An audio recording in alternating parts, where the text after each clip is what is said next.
Constable തള്ളിക്കോളൂ. കേരളത്തിലെ പ്രതിപക്ഷം രാഷ്ട്രീയം നോക്കിയല്ല നടപടികൾ സ്വീകരിക്കുന്നത് എന്ന് അംഗീകരിച്ചല്ലോ. നിന്നോട് ആര് പറഞ്ഞു ഈ വിട്ടിത്തം? അതിന് അവരോട് വളരെയധികം എനിക്ക് നന്ദിയുണ്ട്. എന്റെ പൊന്നോ വേണ്ട. പോലീസ് അന്വേഷണത്തിൽ ലഭിച്ചിട്ടുള്ള വിവരങ്ങൾ വെച്ചുകൊണ്ടാണ് ഒരു കേസ് പോലീസ് ചാർജ് ചെയ്യുക. അതുകൊണ്ട് ഇപ്പൊ എന്താ?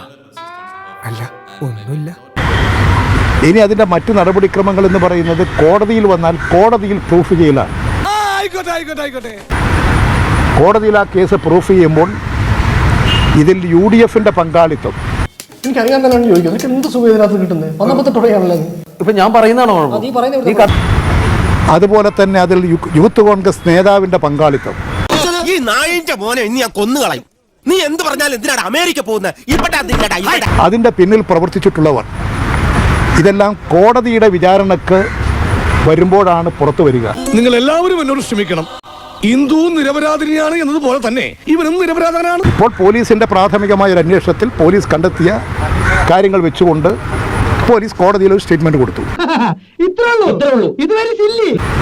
ഇപ്പോഴും കരുതുന്നത് ഇപ്പോൾ ഇത് UDF തന്നെ ഉണ്ടാക്കിയതാണെന്നാണോ?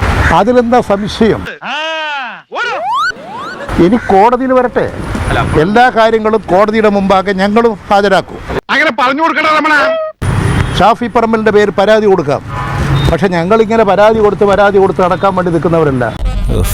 ഒരു മാറ്റവും ഇല്ലല്ലോ. ഞാൻ ചോദിക്കുന്ന ഇത് ഇപ്പൊ ശരിയും തെറ്റും നിശ്ചയിക്കാൻ ആർക്കാ അധികാരം? കോൺഗ്രസിനാണോ? എന്റെ മോൻ പോയി തൂങ്ങിച്ചത്. ഇതിനേക്കാൾ വലിയൊരു സഹായം അച്ഛന് ചെയ്യാൻ പറ്റില്ല.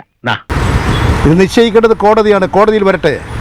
ഇവരുടെ എല്ലാം പങ്കാളിത്തം കോടതിയുടെ മുമ്പാകെ തെളിവ് സഹിതം ഹാജരാക്കും. എന്നാ പിന്നെ പേടിക്കണ്ട. ഇവരെല്ലാം നടത്തിക്കൊണ്ടിരിക്കുന്ന ഇത്തരത്തിലുള്ള പ്രവർത്തനങ്ങൾ ഇതിൽ UDFകാരും സംശുദ്ധരൊന്നുമല്ല. എന്റെ കൺമുമ്പിൽ ആ ഹാജരാക്കുമ്പോൾ കൂടുതൽ തെളിവുകൾ വരും. അപ്പൊ ഞങ്ങളുടെ കൈവശമുള്ള എല്ലാ കാര്യങ്ങളും ഞങ്ങൾ കോടതിയുടെ മുമ്പാകെ ഹാജരാക്കും. സമ്മതിച്ചിരിക്കുന്നു കോട്ടപ്പള്ളി. ഈ കാര്യത്തിൽ താത്വികാചാരനായ എന്നെ താൻ കടത്തി വെട്ടിയിരിക്കുന്നു.